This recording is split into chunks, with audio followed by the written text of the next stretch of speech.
शरई सवालात और जवाबात को लाइक, शेयर और सब्सक्राइब करना ना भूलिए। बिस्मिल्लाहिर्रहमानिर्रहीम। क़यामत की बड़ी निशानियों में से एक बड़ी निशानी दज्जाल का ज़ाहिर होना है।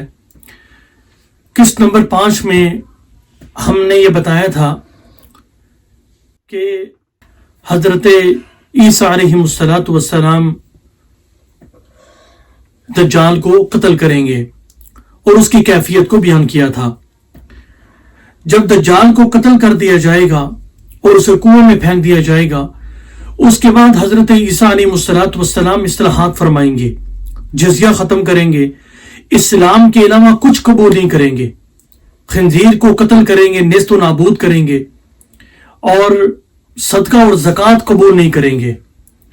हजरत ईसा अलैहिस्सलातु वस्सलाम जब उसको कत्ल करेंगे दज्जाल को, उसके बाद दुनिया में एक किस्म का सुकून आएगा, दिलों से अदावत और दुश्मनी खत्म हो जाएगी, हसद और कीना खत्म हो जाएगा।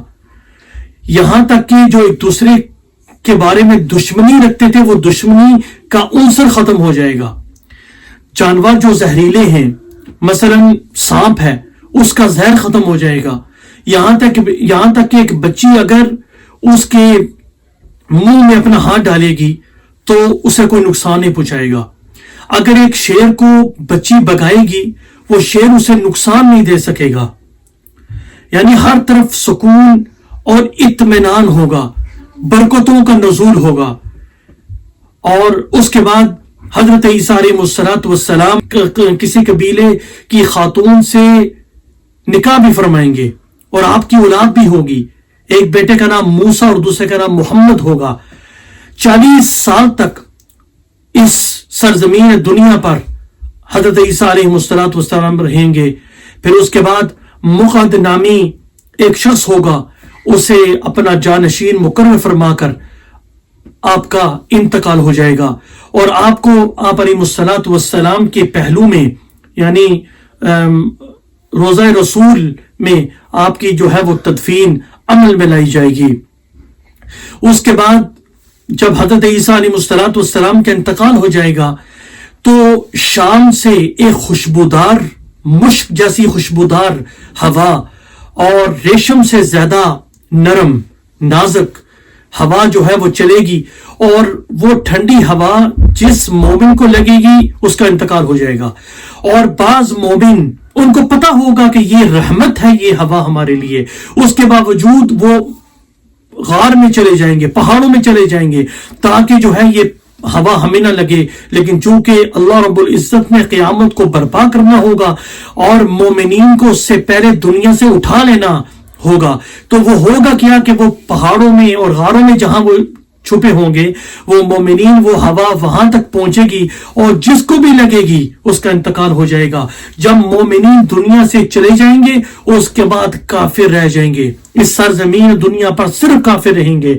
और ये शैतान जिस तरह सीरत की किताबों में मौजूद है कि ये पहले दौर के अंदर जो है वही मुख्तलिफ शक्लों में लोगों के पास आया करता था। जब एक मकाम पर रसूलुल्लाह सल्लल्लाहु ताला अलैहि वसल्लम के खिलाफ काफिर जो है वो मशवरा कर रहे थे, तो ये बूढ़े नजदी की शक्ल में जो है वो वहां हाजिर हुआ था और मशवरे के अंदर शरीक हुआ।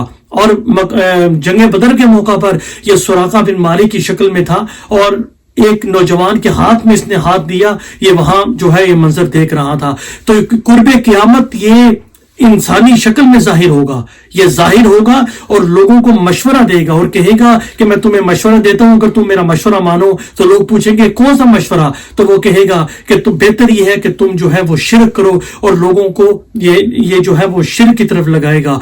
तो क़यामत जब बर्पा होगी मोमिनीन पर नहीं होगी, क़यामत बर्पा उस वक्त होगी कि जब कोई मोमिन इस सरजमीन दुनिया में ना रहेगा, कोई ला इलाहा इल्लल्लाह मोहम्मद रसूलुल्लाह पढ़ने वाला जब मोमिन इस दुनिया में नहीं रहेगा, उस वक्त काफिरों पर, फाजिरों पर, फासिकों पर क़यामत जो है वो बर्पा होगी।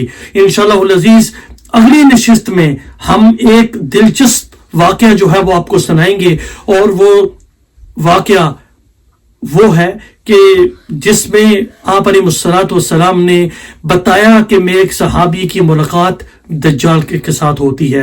انشاءاللہ العزیز ملاقات کرتے ہیں اگلی نشست میں. والسلام علیکم ورحمۃ اللہ وبرکاتہ.